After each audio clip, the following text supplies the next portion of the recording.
See, the offer sounds good. The man sounds articulate, passionate, intelligent. The only problem is he's a humanoid, shadowy guy, and it makes me feel like I can't trust anything he says.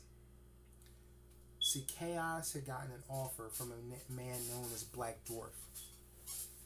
Black Dwarf was inviting him to be a part of his pinnacle, his society for cosmic beings, where we could grow and thrive.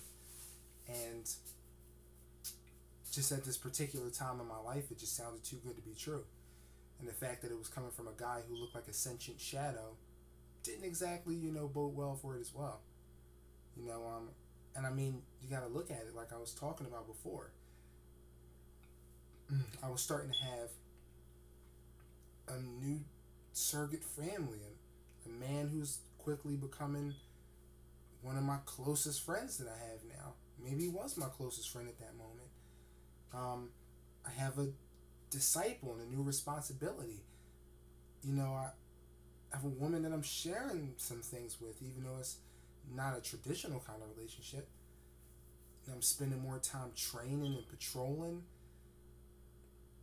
So it just made it a little hard to just, jump in and accept his offer, as interesting as it sounded. So Black Dwarf would meet me from time to time, and I would discuss it with Anonymous. Anonymous kind of felt the same way I did about it. And again, he was never in a rush to get me, away from him. He just always, the hospitality, it was like there was no end to it and everything. And as worried as I was after what happened with the El Diablo situation, even that didn't seem to rattle him, which was crazy to me.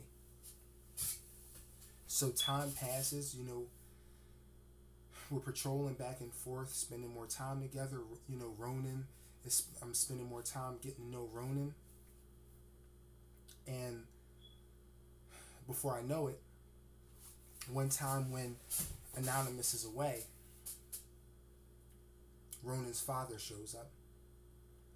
The man from all of his stories, the villain from all of Ronan's grandmother's visions, is here now. Now, what he might not have taken into account is chaos, prophecy, or not. He doesn't let bad men take scared boys, especially not when you bring the bullshit to my friend's house. So we're outside on Anonymous's moon, right outside of his home, and he has this kind of like energy field protecting it. So I feel good about the family being protected inside, even though Anonymous wasn't there and everything. I just got to make sure that this guy doesn't get the Ronin. So that just means I got to do what I do. Jump, power up, jump right into action. So Dice is this man's name. He's an interesting one. So he has definitely cosmic abilities, similar to mine in terms of the way they seem to build him up physically. But also, he seems to have, a more melee combat background. It almost makes him, I feel like reminiscent of me and everything like that, because I'm the cosmic being who grew up with Saiyans and everything in the Z Squad, so my cosmic abilities and everything like that, it colored the way I was developed and trained and everything. And with him, it almost seems like he might have a flavor of that, except it goes more towards melee weaponry than just fighting with his hands. But he's sharp, he knows what he's doing, but he's fighting chaos, and I got something to protect. So we're going in and out, we're battling back and forth and everything like that. We seem decently evenly matched and everything, but I'm constantly thinking, get to the point where, a couple of times we're fighting, like Blast or us, we bounce off the barrier and everything. And Anonymous's barrier, it doesn't just, like keep things from going through or even deflect them. It's like a violent rejection of like energy and matter. So we go, excuse me. So I get Dice around in this position. Boom! Hit him with an explosive cosmic punch. It blows him back into the barrier. Barrier, boom, blows him back into me. Boom, I'm hitting him again. I'm juggling him against the barrier. Boom, boom, boom, boom, and I'm feeling this energy fade. We've been going at it for a minute. Both of us, we're starting to dwindle at this point. But I'm getting him at this point. Now his sword, he can command. I don't know if it's telekinetically, but needless to say, he can remotely control it. So while this is happening, I'm like, let me watch out for the sword, and then, it runs me through, and I collapse to the ground. We both collapse to the ground. So in that moment of trauma, what do you know? The level kicks in, but I'm still wrecked. But in the level, I just look pristine, clean. I look, almost angelic.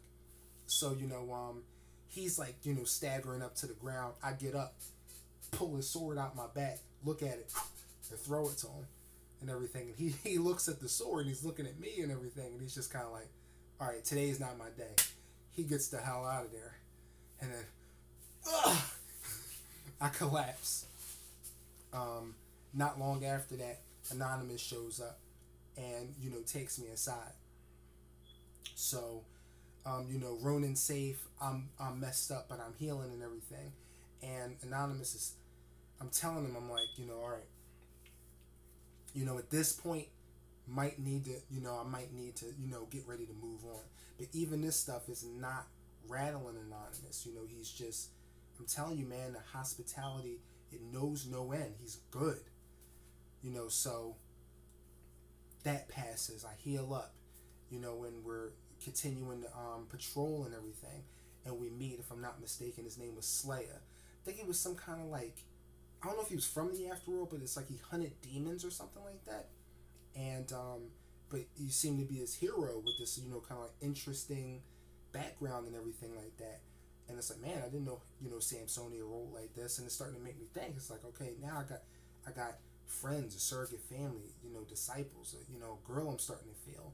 I'm even developing new enemies. I'm meeting new heroes and stuff like that here that seem formidable and interesting. It's like, this is almost starting to feel like almost like a new kind of Earth situation. And it's like, I mean, after 6 months after my life burned down to the ground in front of me, is this actually happening? Then you hear, hey, Kev.